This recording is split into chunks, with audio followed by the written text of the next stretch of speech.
ಫಿಲಿಪೈನ್ಸ್ನಲ್ಲಿ 7.8 ತೀವ್ರತೆಯ ಭೂಕಂಪದಿಂದ ಸುನಾಮಿ ಭೀತಿ. ಭೂತಾನ್ನಲ್ಲೂ ಕಂಪಿಸಿದ ಭೂಮಿ. ದಕ್ಷಿಣ ಫಿಲಿಪೈನ್ಸ್ನ ಮಿಂಡಾನಾವೋ ದ್ವೀಪದಲ್ಲಿ ಸೋಮವಾರ ಸಂಭವಿಸಿದ 7.8 ತೀವ್ರತೆಯ ಪ್ರಬಲ ಭೂಕಂಪವು ಕರಾವಳಿ ಪ್ರದೇಶಗಳಲ್ಲಿ ಭಾರೀ ಭೀತಿಯನ್ನು ಹುಟ್ಟುಹಾಕಿದೆ. ಈ ಪ್ರಬಲ ಕಂಪನದ ನಂತರ ಸುನಾಮಿ ಎಚ್ಚರಿಕೆ ಜಾರಿಗೊಳಿಸಲಾಗಿದ್ದು, ಫಿಲಿಪೈನ್ಸ್, ಇಂಡೋನೇಷ್ಯಾ ಮತ್ತು ಅಮೆರಿಕದ ಸುನಾಮಿ ಎಚ್ಚರಿಕೆ ಕೇಂದ್ರಗಳು ಜನರಿಗೆ ಎತ್ತರದ ಪ್ರದೇಶಗಳಿಗೆ ತೆರಳಲು ತುರ್ತು ಸೂಚನೆ ನೀಡಿವೆ. ಸಾರಂಗನಿ ಪ್ರಾಂತ್ಯದಲ್ಲಿ ವಿದ್ಯುತ್ ಮತ್ತು ದೂರ ಸಂಪರ್ಕ ಸಂಪೂರ್ಣವಾಗಿ ಕಡಿತಗೊಂಡಿದ್ದು, ಜನಸಾಮಾನ್ಯರು ಕತ್ತಲಲ್ಲಿ ಕಾಲ ಕಳೆಯುವಂತಾಗಿದೆ. ಜನರಲ್ ಸ್ಯಾಂಟೋಸ್ ನಗರದಲ್ಲಿ ಕಟ್ಟಡಗಳಿಗೆ ಬಿರುಕು ಬಿಟ್ಟಿರುವ ದೃಶ್ಯಗಳು ಆತಂಕ ಹೆಚ್ಚಿಸಿವೆ. ವಿಪತ್ತನ್ನು ಸಮರ್ಥವಾಗಿ ಎದುರಿಸಲು ಸಜ್ಜಾಗಿರುವುದಾಗಿ ಫಿಲಿಪೈನ್ಸ್ ಅಧ್ಯಕ್ಷ ಫರ್ಡಿನಾಂಡ್ ಮಾರ್ಕೋಸ್ ಜೂನಿಯರ್ ಭರವಸೆ ನೀಡಿದ್ದಾರೆ.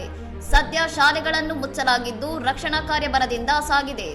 ಮತ್ತೊಂದೆಡೆ ಭಾನುವಾರ ತಡರಾತ್ರಿ ಭೂತಾನ್ನ ಪುನಾಕ ಜಿಲ್ಲೆಯಲ್ಲಿ 5.3 ತೀವ್ರತೆಯ ಭೂಕಂಪ ಸಂಭವಿಸಿದ್ದು, ಇದರ ಅನುಭವ ಭಾರತ, ನೇಪಾಳ, ಬಾಂಗ್ಲಾದೇಶ ಮತ್ತು ಚೀನಾದ ಭಾಗಗಳಲ್ಲೂ ಆಗಿದೆ. ಅದೃಷ್ಟವಶಾತ್ ಭೂತಾನ್ನಲ್ಲಿ ಯಾವುದೇ ಸಾವು ನೋವು ಅಥವಾ ದೊಡ್ಡ ಆಸ್ತಿ ಹಾನಿ ಸಂಭವಿಸಿಲ್ಲ.